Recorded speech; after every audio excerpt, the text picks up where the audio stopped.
Nafas, gerbang awal kehidupan dan misteri yang terlupakan. Nafas bukan cuma proses biologis, ia adalah gerbang pertama kita hadir di dunia.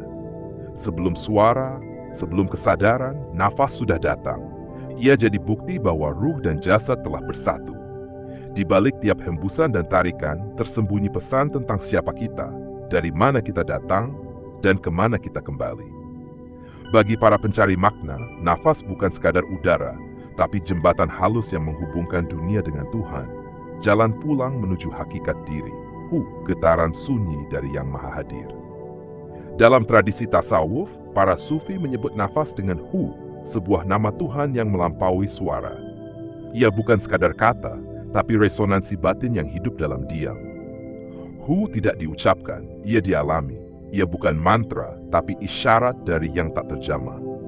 Bahkan ribuan kali menyebut hu tak berarti jika hati tak ikut hadir.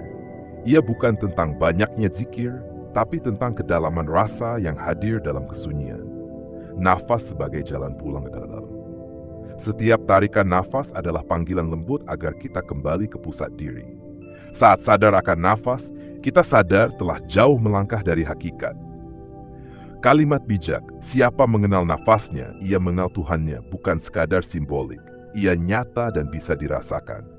Nafas menjadi cermin, saat batin tenang, nafas ikut lembut.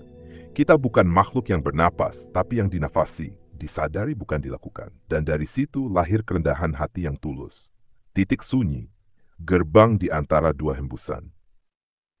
Ada ruang sunyi di antara tarikan dan hembusan nafas, titik hening yang nyaris tak terdeteksi. Tapi justru di sanalah rahasia terbesar bersembunyi. Ia adalah momen kosong, tempat ego runtuh, dan kehadiran ilahi mulai menyinari. Titik ini tak bisa dicapai dengan logika, hanya dengan batin yang benar-benar hening.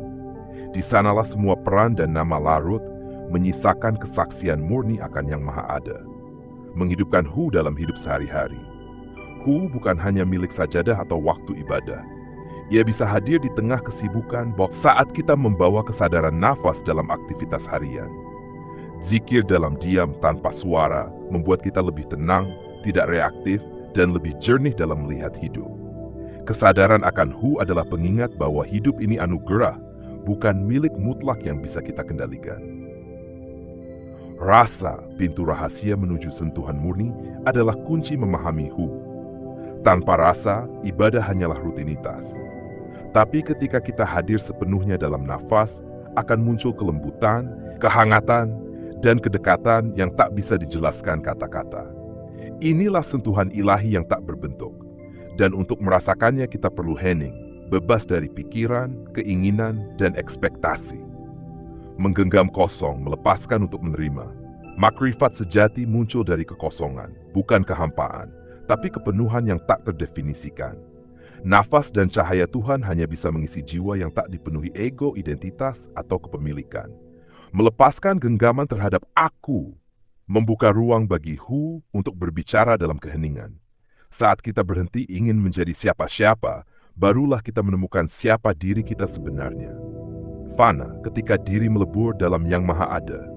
Puncak dari perjalanan ini adalah fana, lenyapnya ego dan meleburnya diri dalam Tuhan.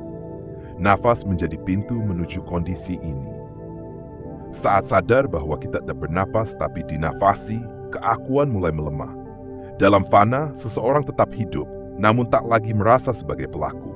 Ia hanya alat bagi kehendaknya. Hu, cermin diri sejati.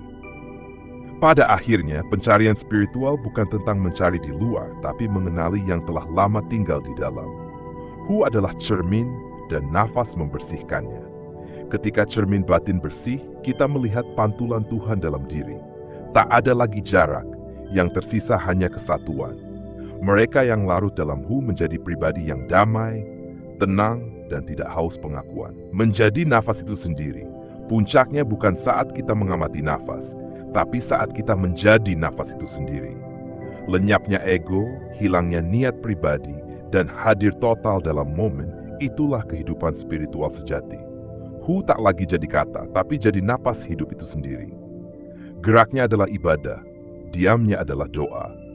Dalam keheningan itu, tidak ada yang perlu dibuktikan. Yang ada hanya kehadiran dan kepulangan yang lembut ke pelukan Tuhan.